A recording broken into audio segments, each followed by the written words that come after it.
L'actuelle ministre allemande du Travail, Ursula von der Leyen, est considérée comme la principale rivale d'Angela Merkel au sein de son propre parti, la CDU. Cette femme de caractère est connue pour ses opinions progressistes sur les questions sociales. Alors que la campagne pour les législatives de septembre bat son plein, Ursula von der Leyen fait la promotion des conservateurs et de la réussite du gouvernement. Madame von der Leyen, vous êtes la ministre du Travail d'un pays avec un taux de chômage qui est si bas que beaucoup en Europe vous envient pour cela. Surtout le chômage des jeunes qui est inférieur à 8%. C'est le plus bas de l'Union européenne. Conseillez-vous aux jeunes des pays en crise de venir en Allemagne ? Je conseille de regarder en Europe où sont les emplois. Dans le nord de l'Europe, l'Allemagne, mais aussi l'Autriche et les Pays-Bas ont des emplois à offrir. 1 million en Allemagne, où 33 000 postes d'apprentissage ne sont pas occupés en ce moment. Et si dans d'autres parties de l'Europe, des jeunes gens cherchent maintenant du travail, c'est une réponse, mais ce n'est pas la seule. Nous devons faire d'autres pas dans le sud de l'Europe pour créer une initiative pour l'emploi, mais nous devons aussi nous servir de la liberté de mouvement du marché européen. C'est une grande valeur pour laquelle nous nous sommes battus pendant longtemps. Cela devrait être offert aux jeunes, surtout maintenant. Vous êtes beaucoup critiqué. Que répondez-vous à ceux qui disent que l'Allemagne vole les cerveaux des pays en crise ?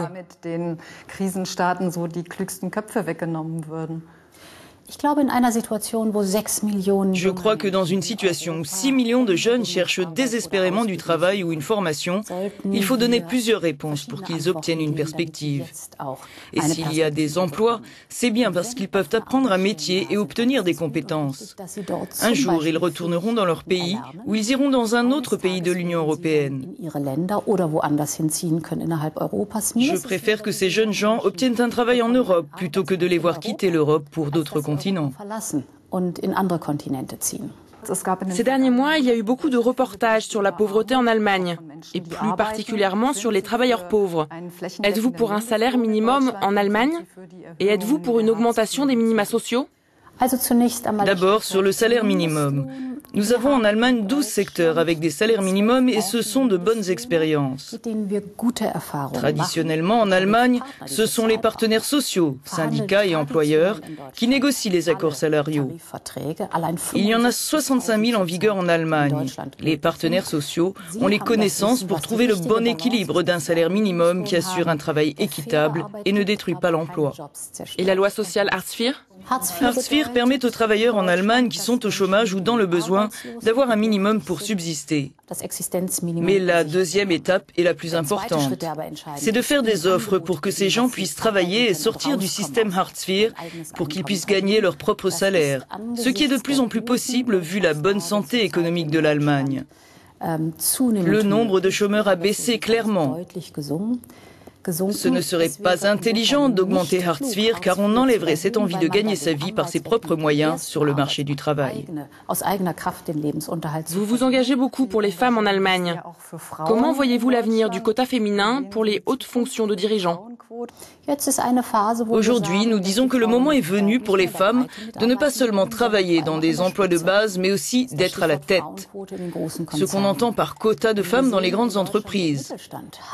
On peut voir qu'en Allemagne, les moyennes entreprises respectent depuis longtemps ces quotas, que 30% des postes de direction sont occupés par des femmes. En revanche, dans les grandes entreprises, les femmes se font plus rares dans les conseils de surveillance et les directoires. Et nous discutons de cela, le mouvement doit aller plus vite. Je crois que l'industrie comprend mieux quand on pose des agendas. Je crois que d'ici 2020, 30% des places dans les conseils de surveillance devraient être occupées par des femmes. Des études récentes montrent que les entreprises ont de meilleurs résultats quand des hommes et des femmes sont à des postes de direction. Non pas parce que les femmes sont meilleures, mais parce qu'elles réagissent différemment et qu'elles anticipent mieux les risques ainsi que les opportunités.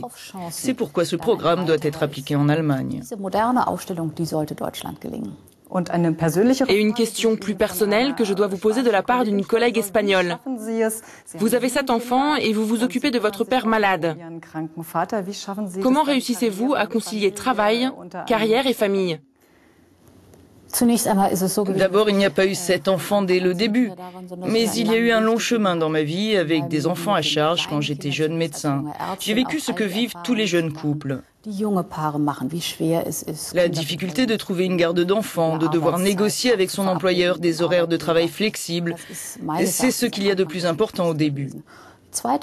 Deuxièmement, mon mari, en tant que père, a réclamé d'avoir le droit de passer du temps avec ses enfants et je pense que les mères doivent également réclamer ce droit.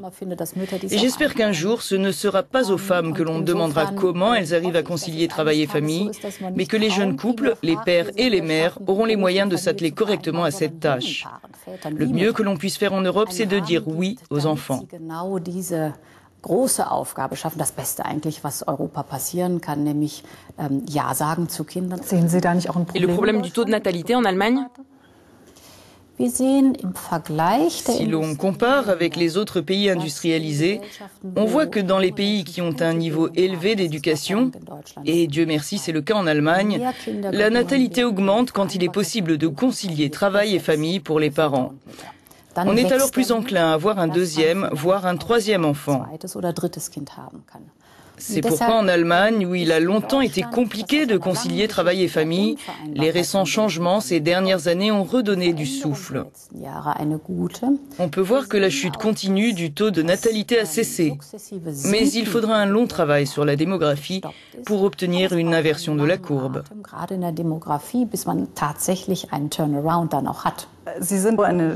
Vous êtes une femme forte aux côtés de la chancelière, une femme ferme qui a une vision. Le journaliste Nikolaus Blome surnomme Angela Merkel la spécialiste de l'hésitation. Seriez-vous une meilleure chancelière? Pas du tout. Je pense que chaque génération a son chancelier ou sa chancelière. Ma génération est déjà bien représentée. Angela Merkel est la chancelière de ce pays et je pense que si vous observez la manière exemplaire dont elle a conduit le pays en ces temps difficiles, avec la crise économique et la crise de l'euro, alors on peut voir la chance que l'on a d'avoir à notre tête quelqu'un de confiance et qui a mis en place une politique durable. Et vous n'avez pas de problème à faire campagne aussi intensivement pour la CDU? Au contraire, c'est mon parti. Et je trouve que nous avons des opinions pour lesquelles il faut se battre. C'est pourquoi je suis aussi engagée. Et vous défendez vraiment le droit à l'adoption pour les couples de même sexe? Il y aura un débat sur la question, vraisemblablement à l'automne. Pour le moment, il y a d'autres sujets plus importants. Dankeschön.